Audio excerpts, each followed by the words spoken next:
David's greatest legacy, in most people's view, will probably be his engineering prowess and his technical capability, which were second to none. I mean, he was an absolute national treasure in that point of view.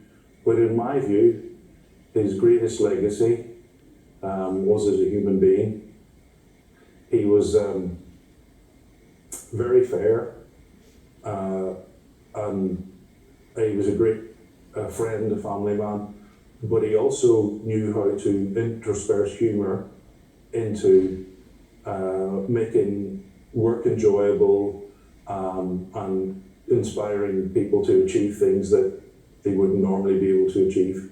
Give in a sense of what they have, whether it's their skills, their time, their resources, what have you. So his generosity was very much in letting us use Swinhay as a base for doing things, but then coming and helping out because he realised you need volunteer help to make things happen as well. Well, that was probably exemplified by how he came and helped at Ukraine. Yes. Do you remember the Ukraine event? I do.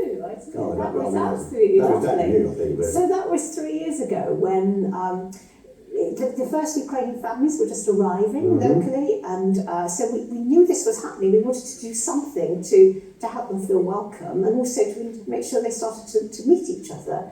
And we managed to pull together a garden party, and Terry and David, without hesitation, said they could do it at Swinhay, and we had about 150 people there in the end. Yeah.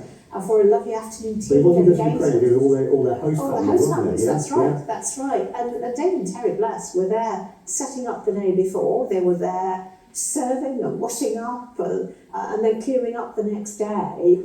I think if it hadn't been for him in the early days, I don't think the club would have got off the ground quite as well as it did. I mean, Rotary now is very, very important in Woodland and Dursley and where we operate, it's Cotswold Tyndale. So it really was the foundation and his support that really got it underway. But I think he didn't have a lot of time, but he gave of what he could, and it was so generous and it made such a difference and was so completely unassuming about it. He was almost embarrassed to be thanked, I think. He was, yeah. I mean, the last thing he wanted was the sort of public sort of persona. He's always right at the back of any group photos. I think also when we did the big space launch, you look at the photos of that, he's actually right at the back and almost retiring into the garage. Yes. And that all just sums them up, really, as being unassuming and incredibly kind and generous and very much into the local community, very supportive of local causes and fundraising and so on, and they really supported us tremendously, made a big difference to what we've achieved, so we're incredibly grateful, and I think that somebody who has achieved so much, is so high profile in so many ways, can just live their life like that. I think that's a tremendous role model, an example to date to what we do.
I thought, well, here's a person who's obviously bright, obviously got the energy to, and wants to do something, so I thought, this is the man I have to try and convince. He showed it to me on the shop floor, and both of us decided that this was a product that we could sell. David's strength is that he's a great innovator as well as a designer.